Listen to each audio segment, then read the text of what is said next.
Madam சாப்பிட வர்றவங்கிட்ட மரியாதையா அன்பா நடந்தாதான் பிசினஸ் டெவலப் ஆகும். என்னங்க நான் சொல்றது?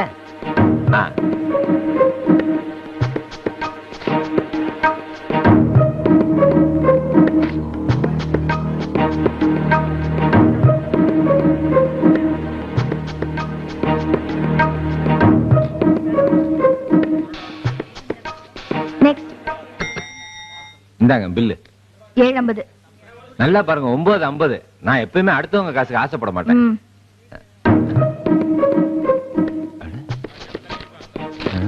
பர்ஸ் பாக்கெட்ல தானே வச்சிருந்தேன், எங்க போச்சு? என்ன கேட்டா? கொஞ்சம் இருங்க வரேன். அண்ணே பர்ஸ் எங்க இருந்து பாத்தீங்களா? இல்ல எந்திரிங்க. சாப்பிடறதுக்கு முன்னாடி பார்த்தேன். மேடம் மேடம் இப்ப இருந்த பர்ஸ் எங்க போச்சு தெரியல மேடம். இப்ப இருந்த பர்ஸ் எப்படியா காணாம போகும்? கொண்டு வந்தா தானே இருக்கு. அண்ணே அப்படிலாம் சொல்லாதீங்க மேடம்.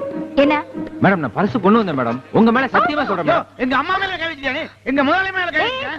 சுமாரு இப்படி வாங்க. உண்மையிலேயே நீங்க பர்ஸ் கொண்டு வந்தீங்களா? என்ன மேடம் இப்படி கேக்குறீங்க? எங்க ஊர் பதில வேற சாமி மேல சத்தியமா சொல்றேன் மேடம். நான் பர்ஸ் கொண்டு வந்தேன் மேடம். உட்கார்ந்தப்ப கூட 3 தடவை எண்ணி பார்த்தேன் மேடம். 30 ரூபாய் 75 காசு இருந்துச்சு. அப்போ அந்த காசை நாங்க எடுத்துன்னு சொல்றியா? அம்மா நம்ம ஹோட்டல்ல இட்லி சாப்பிட்டு நம்மளே திருடன்னு சொல்றான். எல்லாரும் வாங்கடா. ஐயோ நான் அப்படி சொல்லிங்க. என்ன தேவையில்லாத பிரச்சனை எல்லாம் உண்டு பண்றீங்க. நீங்க பேசாம இருங்க. நான் அப்படிப்பட்ட ஆள் இல்ல மேடம். நீ எப்படிப்பட்ட ஆள்னு எனக்கு தெரியும். மரியாதை இல்ல, எல அழுக்கு அப்படி இப்படின்னு பேசும்போதே நீ யாருன்னு நான் புரிஞ்சுக்கிட்டேன். டேய் இந்த ஆளை கூட்டிட்டு போய் மத்தியானம் வரைக்கும் மாவாட்ட விடுங்க. கொஞ்சம் இருங்க மேடம். நான் படிச்ச பட்டதாரி மேடம். இங்க பாருங்க, சர்டிபிகேட்லாம் பாருங்க. இப்பதான் மேடம் எம்ப்ளாய்மெண்ட் ஆபீஸ்ல போய் வேலை கேட்டு வரேன். சொல்றேன்ல, கூட்டிட்டு போங்க. உனக்கு வேலை தானே வேணும். உள்ள வேலை போய் மேடம் கொஞ்சம் ப்ளீஸ் மேடம். ஏமாத்துறதுக்குனே கிளம்பி இருக்காங்க. சாபத்ராக்கிங்க.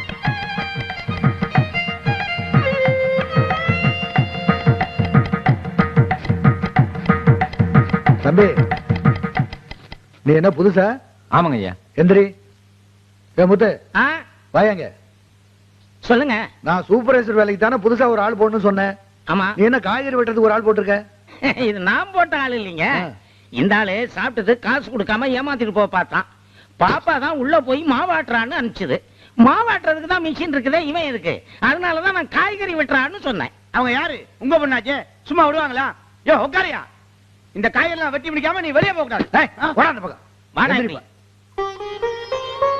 உன் பேர் என்ன? மாணிக்கம் ஐயா. என்ன படிச்சிருக்கீங்க? எம்ஏ வரைக்கும் படிச்சிருக்கேன் ஐயா. எம்ஏ படிச்சிருக்கீங்களா? தம்பி இங்க மட்டும் இல்ல, இனிமே எந்த ஹோட்டலுக்கு சாப்பிட போனாலும் சாப்பிடறதுக்கு முன்னாடி பர்ஸ் இருக்கா, பர்சுக்குள்ள பணம் இருக்கான்னு பாத்துட்டு சாப்பிடுங்க. சாப்பிடறதுக்கு முன்னாடி பாத்துட்டு தான் சாப்பிட்டேன். எப்படியோ மிஸ் ஆகி போச்சு. ஏய் நில்லு. உன்னை உள்ள மாவாட்ட தானே சொன்ன, இங்கே வந்த. உள்ள போ. ஏமா இருமா. தம்பி படிச்ச பிள்ளையா இருக்கு, பார்த்தா அப்படி தெரியல, அதனால நான் தான் போக சொன்னேன். அப்பா நீங்க இப்படி அவசரப்பட்டு எல்லாரையும் நம்பித்தான் 2 சோம்பேறிங்களை வீட்டுக்குள்ள உட்கார வச்சு தண்ட சோறு போடுறீங்க. இத பாரு, சொன்ன வேலையை முடிக்காம வெளியில போக முடியாது. உள்ள போ. இருங்கப்பா இருங்கப்பா. இந்த பர்ஸ் டேபிளுக்குள்ள கிடந்தது யாருன்னு தெரியலங்கய்யா.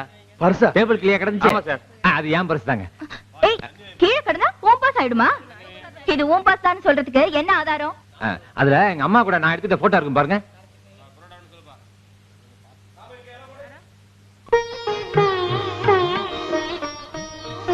ஆமா மிஸ்டர் என்னங்க, இது உங்க பர்ஸ் தான். நான் சொல்ல எப்பவுமே நான் போய் சொல்ல மாட்டேங்க. ஏன்னா நான் கிராம் தான்.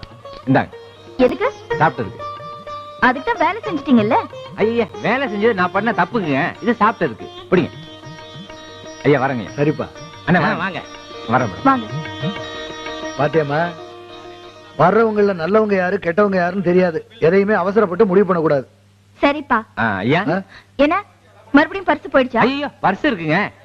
இல்ல சமையல் கட்டுல உள்ள சூப்பர்வைசர் வேலைக்கு ஆள் வேணும்னு சொன்னீங்களே. ஆமா. அந்த வேலையை எனக்கு கொடுத்தீங்கன்னா ரொம்ப நல்லா இருக்கும். தம்பி சூப்பர்வைசர் வேலைக்கு 7ஆம் கிளாஸ் 8ஆம் கிளாஸ் படிச்சிருந்தா போதும். நீங்க எம்ஏ படிச்சிருக்கீங்க, நீங்க போய் இந்த வேலையெல்லாம் செஞ்சது எப்படி? ஐயா இந்த காலத்துல படிச்ச படிப்புக்கு எங்கயா வேலை கிடைக்குது? கிடைச்ச வேலையை செஞ்சுக்கிறது தான் புத்திசாலித்தனம். நான் எம்ஏ படிச்சிருக்கேங்கிறதே மறந்துருங்க. இவன் 8ஆம் கிளாஸ் தான் படிச்சிருக்கான் அப்படின்னு நினைச்சு இந்த வேலையை எனக்கு போட்டு கொடுத்துருங்க ஐயா.